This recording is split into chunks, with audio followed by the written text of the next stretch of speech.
Welcome back, world builders and storytellers, to this masterclass explainer. Today, we're casting our eyes up into the dark fantasy heavens. But, we aren't looking for those distant, twinkling lights. We're looking at something much colder, a rigid, unforgiving architecture of ambition. We're exploring the lore of Orias, the ultimate celestial architect. If you've ever wanted to craft a political thriller where the literal stars dictate social law, where titles are forged in the turning dark, and where reputation is an actual magical force, well, you're absolutely in the right place. Picture this scene for a second. You're standing in a royal palace observatory. There's no roof, because the stars here aren't watched through glass. They're watched through the lens of law. Every single constellation holds a heraldic seal. Now, a disgraced minister walks in, demanding his name back, and the figure waiting for him, a marquis with a leonine face, leans forward and delivers this chilling line. Names are cheaper than dignities. Are you certain you know which one you lost? It is just a perfect hook, setting up the terrifying contrast between who we are in private, our true name, and the title society grants us, our dignity. Okay, let's dive into this. Our syllabus for today's explainer covers the celestial architect, symbols of staged power, the celestial bureaucracy, the mask of dignity, and finally, some dark fantasy plot hooks. Starting off with Section 1, the celestial architect and his foundational mythology. So, looking at the traditional lore from the Ars Goetia, Orias, sometimes written as Oriax, is classified as the 59th spirit. Fun fact, though, despite being way down at 59 on the list, he actually holds the incredibly high rank of a Great Marquis, and he commands 30 entire legions. But what makes Orias so endlessly fascinating for us as creators isn't just his rank, it's his specific domain. He's the master of the virtues of the stars and planetary mansions. Yet his magic isn't confined to mere astronomy. He uses this cosmic knowledge to grant dignities, change offices, and secure favor with both friends and enemies. In narrative terms, he is literally the spirit of reputation rewritten by celestial law. Now, when you're actually building out a scene involving Orias or his influence, nailing the aesthetic is absolutely crucial. You want to steep your environment in these very specific colors. Think deep midnight blue, royal gold, maybe some serpent green, black velvet, and cold silver starlight. Place your characters in palace observatories filled with intricate brass instruments, or maybe in coronation chambers under moving star map ceilings. Imagine floors painted with planetary mansions that literally glow when a specific title is spoken out loud. It really makes the magic feel refined, formal, and honestly, pretty unnerving. Moving right along to Section 2, symbols of staged power, and translating those dense symbols. Orias's traditional form is this incredibly dense chimera. He appears as a lion-like figure riding a strong horse, and he has a serpent's tail. And this brilliantly illustrates the delicate balance of power. You've got the lion face projecting undeniable courage and visible public authority. Then the strong horse represents movement, rank, and discipline, showing that a rider really must master force without becoming a victim to it.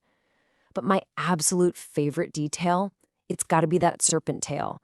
It tells us that no matter how regal that lion is at the front, every authority drags a hidden secret, a trailing instinct right behind it. He's also described as holding two great serpents in his right hand. Notice the duality here. One serpent represents hidden knowledge and the secret timing of the cosmos. The other whispers of public influence and visible favor. Held together in one hand, they represent Orias's true weapon, the ability to translate secret timing into outward visible authority. He fundamentally gets that status isn't just earned through hard work. It's staged, it's timed, it's named. And most importantly, it has to be believed by the masses. Which brings us to Section 3, the celestial bureaucracy and staging a fictional society. In an older worldview, the heavens were imagined as this massive system of correspondences where planets shaped your temperament, your timing, and your authority. Orias acts like the ultimate historical court astrologer. He doesn't just predict the future, he engineers it. By tying human promotions, demotions, and political standing directly to the stars, he makes a calculated political maneuver look like an unavoidable celestial destiny. I mean, it's incredibly convenient when the stars just so happen to absolutely despise your political rivals, right? It grounds abstract celestial magic into hard, believable political reality where every person serves a designated title. Think of Orias not as a monster, but as a master theater director. He stages a character's rise to power using a meticulous four-step process. First, he arranges the exact hour when the stars align. Second, he chooses the precise heraldic color the candidate must wear. Third, he plants the necessary rumor among the commoners. And fourth, he makes sure the perfect witness is standing by to legitimize the whole event. A young king might actually think he won his throne through bravery, completely unaware that the Marquis of Stars choreographed every single second of his coronation, so the public would have literally no choice but to accept him. Now let's get into the really dark stuff in Section 4, the Mask of Dignity and its hidden consequences. A lot of dark fantasy entities offer simple wealth or, bloody revenge. Orias is far more dangerous because he tempts the overlooked with exactly what they crave most: divine recognition. He approaches the ignored scholar whose brilliance is constantly mocked, the bastard child denied their birthright, or the disgraced commander who lost their honor. He leans in and whispers, "The world has mistaken your true form." And then he offers to correct that mistake. He offers them a mask of dignity that forces the world to see them exactly as they wish to be seen. But we really have to redefine what transformation means in this context. Orias's true power isn't physical shape-shifting, it's reputation rewritten by celestial law. He alters a person's posture, their title, their social role, and the narrative that society is actually prepared to believe about them. He can literally make a coward look like a hero in the eyes of a desperate kingdom, effectively turning that reputation into an unbreakable mask of power. Now, what's really interesting about this breakdown is the horrific imbalance to this bargain. The public dignity seems incredible on the surface. You gain a divine office, you achieve elevated status, and miraculously, you secure favor from both your allies and your bitterest enemies. But consider the hidden cost. To be loved by everyone means you become a tool for forces that don't care who you truly are. You trade your private identity for status. You become politically entangled. You're elevated, yes, but you're trapped inside the performance that gave you power in the first place.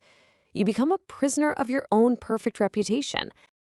Finally, let's wrap up with Section 5, Dark Fantasy Plot Hooks, giving you some actionable story seeds.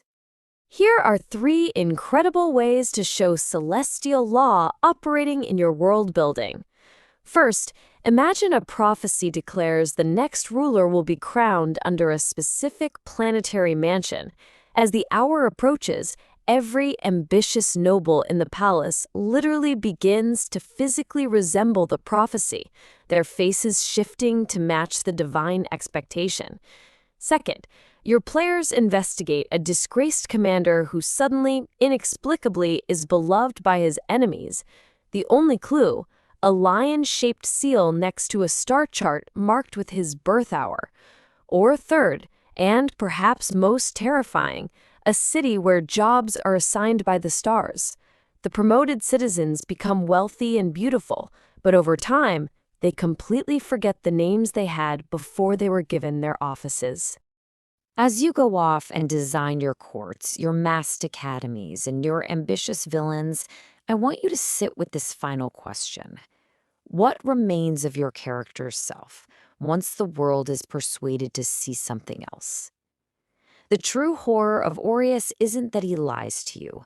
The horror is that he turns you into exactly what you always wished others could see, and in doing so completely erases whoever you were before.